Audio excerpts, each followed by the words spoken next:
C wing પાસે જે ગંદકી, રોગચાળો ને આ જો વ્યવસ્થિત ના થાય તો પબ્લિકની રોગચાળો ફેલાવાની ભીતિ પણ દેખાઈ રહી છે.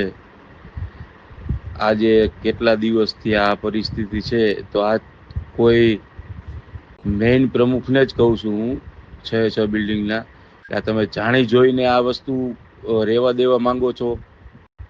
તમારાથી આ બધું ન થાય એમ હોય તો સ્વેચ્છાએ બધો હિસાબ આપી બધાને અને રાજીનામું આપી દ્યો, કારણ કે આ વસ્તુ યોગ્ય ન કહેવાય. આ ખરેખર ધરમનગરના આવાસ યોજના છે ધરમનગરમાં, એનાથી પણ બદતર હાલત છે અત્યારે આપણી ટાઉનશીપમાં. ને તમે જે દાવો કરી રહ્યા હતા કે 16 કે 15 ટાઉનશીપમાં આપણો પેલો નંબર આવે, એ વાત સદંતર ખોટી પડે છે.